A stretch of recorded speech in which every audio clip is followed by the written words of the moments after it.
Bem-vindos ao canal Enfermagem na Real. Eu sou a Rutiana e hoje o tema é precauções e isolamento.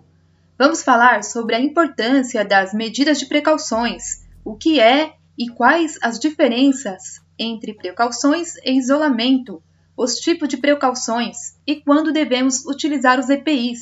A conclusão é o resumo dessa aula. Roda a vinheta!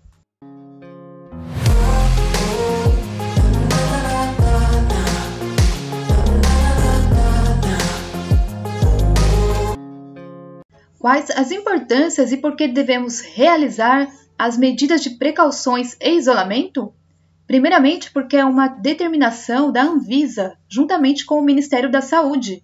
E segundo, porque as medidas de precauções e isolamento têm como objetivo interromper o mecanismo de transmissão das doenças.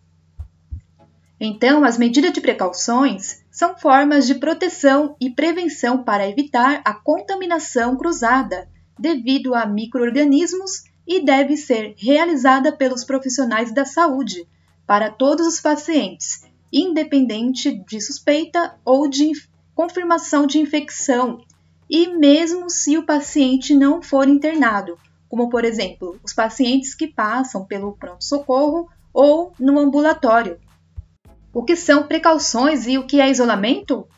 Quando falamos de precaução, é referente ao material ou equipamento que o profissional da saúde utiliza para se precaver, ou seja, precaução é a medida de prevenção do profissional que está em contato com micro-organismos. Os tipos de precauções são precaução padrão, precaução para contato, precaução para gotículas e aerossóis. Já o isolamento é quando referimos ao paciente, ou seja, um indivíduo que está infectado com alguma forma de transmissão. Isolamento é o quarto do paciente e é a respeito de quanto tempo ele deverá permanecer em isolamento. Os tipos de isolamentos é de acordo com a forma de transmissão, que pode ser por contato, gotícula ou aerossóis. Então, precaução é referente ao profissional da saúde. E quando falamos de isolamento, é referente ao paciente. Vamos começar com as precauções padrão, que são as medidas que devem ser seguidas para todos os pacientes, independente da suspeita ou não de infecções. Então, para todos os pacientes que passam nos serviços de saúde, os profissionais devem se precaver com as devidas medidas, que são a higienização das mãos, de acordo com a técnica correta, com água e sabão ou fricção com álcool em gel a 70%. Sempre lave as mãos antes e após o contato com o paciente, contato com sangue, secreções e após a remoção das luvas. Também devemos usar os EPIs. EPIs são os equipamentos de proteção individual, compostos por luvas, óculos, máscara e avental. Lembrando que o avental não é o jaleco, mas sim um avental descartável que vai acima do jaleco. E quando devemos utilizar as precauções padrão? Ou seja, quando devemos utilizar os equipamentos? Sempre quando houver risco de contato com sangue, secreções ou membranas mucosas, para a proteção da mucosa de olhos, boca, nariz, roupa e superfícies corporais dos profissionais da saúde. E para finalizar as precauções padrão, os materiais pérfuro-cortantes, como agulhas e seringas, precisam ser descartados na caixa amarela de pérfuro cortante. Jamais reencape as agulhas. Dependendo do setor e do procedimento, utiliza-se também a touca, o que é comum no centro cirúrgico e na UTI. Agora vamos falar sobre as precauções para contato, que tem como objetivo prevenir a transmissão de micro-organismos de pacientes infectados ou colonizados para outros pacientes. O objetivo também é evitar a contaminação para profissionais, visitantes e acompanhantes, devido ao contato direto ou indireto. Contato direto é quando tocamos no paciente e ocorre a transmissão de pessoa a pessoa. Já o contato indireto ocorre ao tocar em superfícies contaminadas, como mesa, leito, equipamentos, etc. Quando devemos utilizar as medidas de precauções para contato? Em casos de suspeita ou confirmação de infecção ou colonização de micro-organismos multiresistentes, como é o caso da varicela, herpes zostes, também em casos de infecção de pele, secreções não contidas no curativo, conjuntivite e para outros modos de disseminação.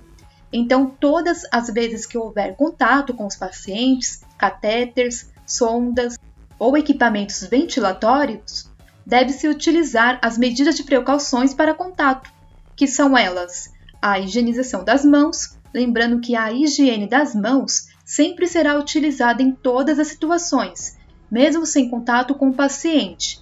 Antes de entrar no quarto, higienize as mãos. Além da higiene das mãos, os EPIs utilizados são o avental, luvas, máscara, óculos de proteção, e o paciente deverá ficar em isolamento no quarto privativo. Quando não há disponibilidade de quarto privativo para o paciente com suspeitas de infecção por micro-organismos, a recomendação é que entre os dois leitos haja uma distância de no mínimo 1 metro e que os pacientes tenham os mesmos tipos de micro-organismos, ou seja, não posso alocar uma pessoa com herpes zoster no mesmo quarto de um paciente tuberculoso. Equipamentos como termômetro, esfigmomanômetro e estetoscópio são de uso exclusivo do paciente, em precaução para contato, para evitar contaminar outros pacientes. As precauções para gotículas visa prevenir a transmissão de micro-organismos por via respiratória. É indicada para os casos de coqueluche, difteria, rubéola, meningite bacteriana, influenza, entre outras patologias. Para essas doenças, temos aulas completas aqui no canal Enfermagem na Real. Aproveite e já se inscreva para receber todas as aulas e deixe o like. Continuando, o paciente deve ficar em isolamento para gotículas. E quando não houver disponibilidade de quarto privativo, pode internar em quarto coletivo, com pacientes infectados pelo mesmo micro-organismo, respeitando a distância mínima de 1 metro entre os leitos. As medidas de precauções para gotículas são através da higienização das mãos, o uso dos EPIs, que são os mesmos da precaução padrão, ou seja, o uso do avental, luvas, máscara, óculos de proteção, e o paciente deverá ficar em isolamento. Mantenha a porta sempre fechada para evitar que as gotículas se disseminem no corredor através do ar. Como as partículas das gotículas são maiores que 5 micra, o uso da máscara cirúrgica já é o suficiente. Outro ponto importante é evitar o máximo possível transportar o paciente, mas se for necessário, transportar o paciente para um exame, para fazer algum procedimento, ele deve utilizar a máscara cirúrgica fora do quarto. E por último, mas não menos importante, temos as precauções para aerossóis, que utiliza os mesmos EPIs das precauções para contato e gotículas, porém foi incluída a máscara N95. Diferente das gotículas, os aerossóis são partículas menores com 5 micra, que podem ficar suspensas no ar ou ressecadas no ambiente, pois são mais leves e ficam mais tempo no ar. Assim, para os profissionais se proteger dessas partículas transmitidas por via aérea, é necessário o uso da máscara N95, já que tem filtro especial e pressão negativa. É importante manter a porta sempre fechada. Além disso, o sistema de ventilação no quarto precisa ser de pressão negativa ou ter um filtro de alta eficiência, ou seja, é a saída de ar limpo.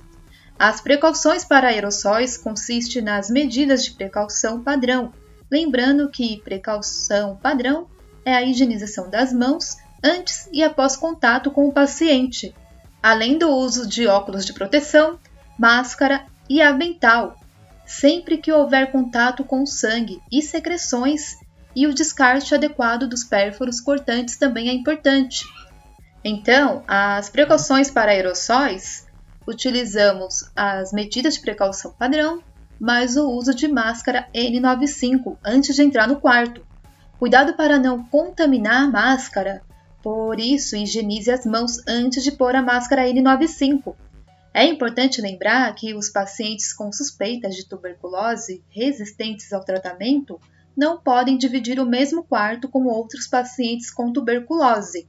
Resumindo essa aula, as medidas de precauções e isolamento são importantes e devem ser realizadas porque é uma determinação da Anvisa e do Ministério da Saúde, e também porque essas medidas têm como objetivo interromper mecanismos de transmissão das doenças. As formas de transmissão dos patógenos são por contato, gotículas e aerossóis. Precaução é referente ao material ou equipamento que o profissional da saúde utiliza para se proteger de micro-organismos. Os tipos de precauções são precaução padrão, precauções para contato, para gotículas e para aerossóis. Já o isolamento é quando nos referimos ao paciente infectado com alguma forma de transmissão. Os tipos de isolamentos é de acordo com a forma de transmissão, que pode ser por contato, gotículas ou aerossóis. Precauções padrão são as medidas que devem ser seguidas para todos os pacientes, independente da suspeita ou não de infecções. Os EPIs utilizados são o avental, luvas, máscara, óculos de proteção, e a higienização das mãos é realizada em todas as medidas de precauções. Ela sempre vai acontecer. As precauções para contato é para evitar a transmissão de micro-organismos de pacientes infectados ou colonizados para outros pacientes, profissionais e acompanhantes, devido ao contato direto ou indireto. Já as precauções para gotículas visa prevenir a transmissão de micro-organismos por via respiratória. É indicada para os casos de coqueluche, difteria, rubéola, influenza, entre outras patologias. E nas precauções para aerossóis, utiliza-se a máscara N95 antes de entrar no quarto, pois as partículas dos aerossóis são menores e mais resistentes que as partículas das gotículas. Para saber qual é o tipo de precaução para cada doença, é fundamental conhecer a etiologia de cada doença, ou seja, entender a forma de contágio de cada patologia. O link do cartaz com todas as precauções da Anvisa e do Ministério da Saúde está na descrição desse vídeo. E se você tem alguma dúvida sobre precauções e isolamento, deixe no comentário. Gostou do vídeo? Dê o joinha e inscreva-se no canal para receber as notificações de mais conteúdo. Até a próxima aula! Tchau!